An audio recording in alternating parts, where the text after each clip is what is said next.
সুধা কণ্ঠ ভাৰতৰত্ন ডক্টৰ ভূপেন হাজৰিকাৰ আজি জন্ম শতবাৰ্ষিকী আৰম্ভ হৈছে আৰু সমগ্ৰ অসমৰ জনতাই এইগৰাকী গণশিল্পী এগৰাকী অসমীয়া জাতীয় জীৱনৰ আধুনিক অসমীয়া যি জাতীয় সভ্যতা নিৰ্মাণৰ অন্যতম ৰূপকাৰ বুলি যাক কওঁ এগৰাকী ব্যক্তিক সোঁৱৰণ কৰিবৰ কাৰণে তেখেতে দি থৈ যোৱা জাতীয় জীৱনৰ যিবোৰ মহান অৱদান সেইবোৰৰ মাজত নিহিত হৈ থকা আদৰ্শ চেতনা জাতীয়তাবাদ এইবোৰ বিশ্লেষণ কৰি উঠি অহা নতুন প্ৰজন্মৰ মাজত বিলাই দিবৰ কাৰণে আজিৰ পৰা বিভিন্ন অনুষ্ঠান আয়োজন কৰিছে বিভিন্ন ধৰণে তেখেতৰ সৃষ্টিশীল কৰ্মৰাজিক মানুহে বিভিন্ন ধৰণে আয়োজন কৰি এইবোৰ আগবঢ়াই লৈ যাবৰ কাৰণে পৃথিৱীৰ বিভিন্ন প্ৰান্তলৈ আগবঢ়াই লৈ যাবৰ কাৰণে মহান প্ৰয়াস কৰিছে গতিকে আমি আজি এই ক্ষণত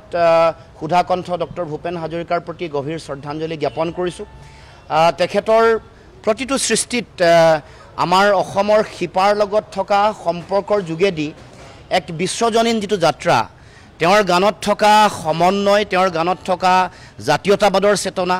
অসমৰ বিভিন্ন লোককৃষ্টিৰ মেটমৰা ভঁৰালসমূহক কেনেকৈ উলিয়াই আনিব পাৰি এইবোৰক কেনেকৈ জগত সভালৈ লৈ যাব পাৰি আমাৰ লোককৃষ্টিৰ যিবোৰ সোণহেৰীয়া উপাদান এইবোৰক কেনেকৈ গৱেষণাৰে এক নতুন ৰূপ দিব পাৰি যিটো ৰূপান্তৰ জ্যোতিপ্ৰসাদৰ ভাষাত সেইবোৰ তেখেতে তাৰ আধাৰ প্ৰস্তুত কৰিছিলে তাক বিশ্বজুৰি আগবঢ়াই লৈ গৈছিলে এতিয়া আমাৰ দায়িত্ব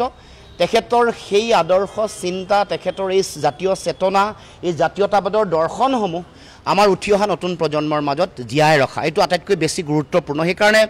তেখেতৰ গানবোৰ যেতিয়াই পৰিৱেশন হয় গানবোৰ শুদ্ধ ৰূপত যাতে পৰিৱেশন কৰিব পাৰে তাৰ কাৰণে আমি সকলোৱে কাম কৰিব লাগিব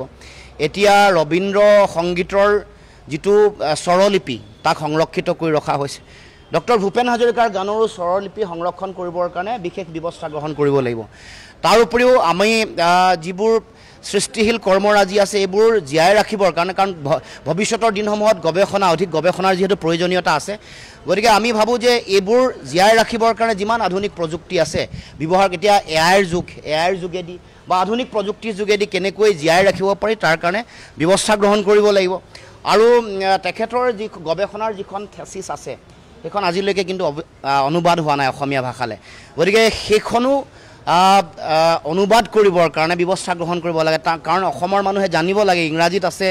অসমীয়া ভাষা আন ভাৰতীয় ভাষালৈ যাব লাগিব কাৰণ আমি তেখেতৰ সত্তাটোক জীয়াই ৰাখিব পাৰিম তেওঁৰ গানৰ মাজত তেখেতৰ সৃষ্টিশীল কৰ্মৰাজিৰ মাজত আৰু আগন্তুক দিনসমূহত অসমৰ প্ৰতিগৰাকী ছাত্ৰ ছাত্ৰী যুৱক যুৱতীয়ে তেওঁৰ আদৰ্শ লৈ পৃথিৱীৰ মানুহৰ মাজত অসমীয়া নামৰ যিটো চেতনা আছে অসমীয়া নামৰ যিটো জাতীয় সভ্যতা আছে ইয়াক পুনৰ শক্তিশালী ৰূপত প্ৰতিষ্ঠা কৰিবলৈ হ'লে তেখেতৰ সেই আদৰ্শসমূহ সকলোৱে হৃদয়ত স্থাপন কৰিব লাগিব জাতীয়তাবাদৰ ভেটি পুনৰ নিৰ্মাণ কৰিবলৈ হ'লে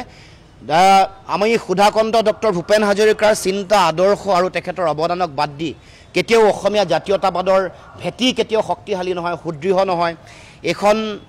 সমাধি ক্ষেত্ৰৰ নাম সমন্বয় ক্ষেত্ৰ দিছে আমি ভাল পাইছোঁ কিন্তু অসমৰ মানুহৰ মাজত সমন্বয় যি সমন্বয় স্বৰ্গদেউ চাওলুং চুকাফা মহাৰাজ নৰনাৰায়ণ মহাপুৰুষ শ্ৰীমন্ত শংকৰদেৱ মাধৱদেৱে গঢ়িছিল সেই সমন্বয়ৰ শক্তিশালী ভেটি বা সমন্বয়ক সম্প্ৰসাৰণ কৰিবৰ কাৰণে ডক্টৰ ভূপেন হাজৰিকায়ো যি কাম কাজ কৰিছিল তাক প্ৰকৃততে সকলোৱে হৃদয়ংগম কৰিব লাগিব অসমৰ সমাজ জীৱনত চলি থকা যিবোৰ সাম্প্ৰদায়িকতা ঘৃণা সংকীৰ্ণতা ভেদাভেদ বিভাজন উচ্চ নিচৰ বিচাৰ জাতি জনগোষ্ঠীসমূহক বিভাজিত কৰা যিবোৰ কূটকৌশল ষড়যন্ত্ৰ এইবোৰ নাইকিয়া কৰি মষিমূৰ কৰি সমন্বয়ৰ প্ৰকৃত আদৰ্শ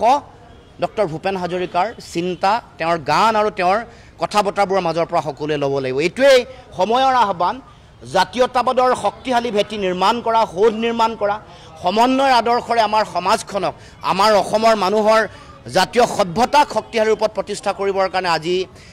যিটো তেখেতৰ জন্ম শতবাৰ্ষিকী আজিৰ পৰা আৰম্ভ হৈছে আজিৰ দিনটোতে সমগ্ৰ অসমবাসী ৰাইজক আহ্বান জনাইছোঁ যাতে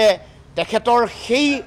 আদৰ্শ তেখেতৰ চিন্তাক প্ৰকৃত মূল্যায়ন কৰে সকলোৱে হৃদয়ংগম কৰে আৰু আমাৰ সমাজখনক তেখেতে বিচৰা ধৰণৰ যিখন সমাজ বুঢ়া লুইতৰ দুয়োপাৰে থকা যিখন সমাজ এইখন সমাজক সমন্বয় দি জাতীয়তাবাদৰ স্বাভিমানী চেতনা আৰু শক্তি দি সমাজখনক আগবঢ়াই লৈ যাওক উঠি অহা নতুন প্ৰজন্মই তাকে আমি কামনা কৰিছোঁ